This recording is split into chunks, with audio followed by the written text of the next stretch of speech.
विकसित भारत 2047 इस तरफ भाषण के शब्द नहीं है, इसके पीछे कठोर परिश्रम चल रहा है। देश के कोटि कोटि जनों के सुझाव लिए जा रहे हैं और हमने देशवासियों से सुझाव मांगे और मुझे प्रसन्नता है कि मेरे देश के करोड़ों नागरिकों ने विकसित भारत 2047 के लिए अनगिनत सुझाव दिए हैं। हर देशवासी का सपना उसमें प्रतिबिंबित हो रहा है, हर देशवासी का संकल्प उसमें झलकता है। युवा हो, बुजुर्ग हो, गांव के लोग हो, शहर के लोग हो, किसान हो, कामदार हो, दलित हो, आदिवासी हो, पहाड़ों में रहने वाले लोग, शहरों में रहने वाले लोग हैं, हर किसी ने 2047 में जब देश आजादी का 100 साल मनाएगा तब तक विकसित भारत के लिए अनमोल सुझाव दिए हैं। और मैं जब इन सुझावों को देखता था मेरा मन प्रसन्न हो रहा था। उन्होंने क्या लिखा? कुछ लोगों ने कहा कि दुनिया का स्किल कैपिटल बनाने का सुझाव हमारे सामने रखा। 2047 विकसित भारत के लिए कुछ लोगों ने भारत को मैन्युफैक्चरिंग का ग्लोबल हब बनाने का सुझाव दिया।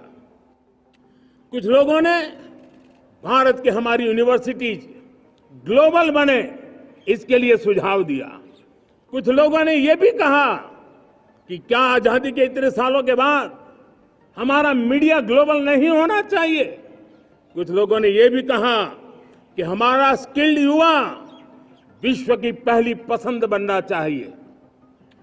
कुछ लोगों ने सुझाव दिया भारत को जल्द से जल्द जीवन के हर क्षेत्र में आत्मनिर्भर बनना चाहिए। कई लोगों ने सुझाव दिया कि हमारे किसान जो मोटा अनाज पैदा करते हैं, जिसको हम श्री अन्न कहते हैं, उस सुपर फूड को दुनिया के हर डाइनिंग टेबल पर पहुंचाना है। हमें विश्व के पोषण को भी बल देना है और भारत के छोटे किसानों को भी मजबूती देनी है। कई लोगों ने सुझाव दिया कि देश में स्थानीय स्वराज की संस्थाओं से लेकर के अनेक इकाइयां हैं, उन सब में गवर्नेंस के रिफॉर्म की बहुत जरूरत है।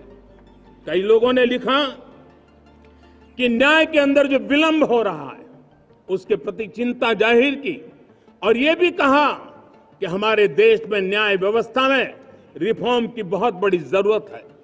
कई लोगों ने लिखा कि कई ग्रीनफील्ड सिटीज बनाने की अब समय की मांग है। किसी ने बढ़ती हुई प्राकृतिक आपदाओं के बीच शासन प्रशासन में कैपेसिटी बिल्डिंग के लिए एक अभियान चलाने का सुझाव दिया। बहुत सारे लोगों ने यह सपना भी देखा है कि अंतरिक्ष में भारत का स्पेस स्टेशन जल्द से जल्द बनना चाहिए। किसी ने कहा भारत की जो पारंपरिक ट्रेडिशनल मेडिसिन है, हमारी औषधि है, दुनिया जब आज होलिस्टिक हेल्थ केयर की तरफ जा रही है तब हमें भारत की पारंपरिक औषधियां और वेलनेस हब के रूप में भारत को विकसित करना चाहिए।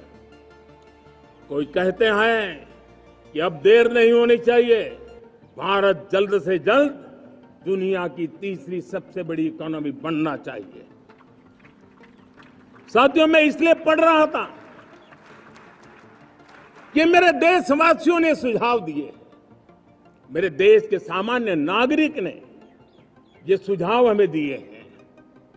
मैं समझता हूं जब देशवासियों की इतनी विशाल सोच हो, देशवासियों के इतने बड़े सपने हो, देशवासियों की इन बातों में जब संकल्प झलकते हो, तब हमारे भीतर एक नया संकल्प दृढ़ बन जाता है, हमारे मन में आत्मविश्वास नई ऊंचाई पर पहुंच जाता है।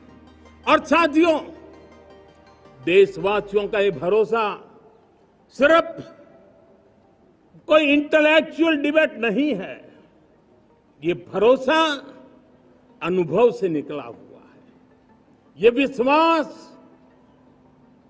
लंबे कालखंड के परिश्रम की पैदावार है और इसलिए देश का सामान्य मानव याद करता है जब लाल किले से कहा जाता है कि हिंदुस्तान के 18,000 गांवों में समय सीमा में बिजली पहुंचाएंगे और वो काम हो जाता है, तब भरोसा मजबूत हो जाता है।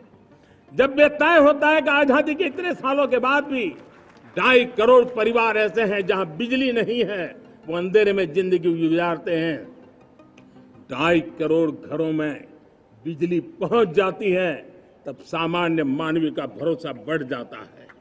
जब लाल किले से स्वच्छ भारत की बात कही जाए, तब इस देश के अग्रिम पंक्ति में बैठे हुए लोग हो, गांव के लोग हो, गरीब बस्ती में रहने वाले लोग हो, छोटे छोटे बच्चे हो, हर परिवार के अंदर स्वच्छता का वातावरण बन जाए, स्वच्छता की चर्चा हो, स्वच्छता के संदर्भ में एक दूसरे को रोक टोकने का निरंतर प्रयास चलता रहे।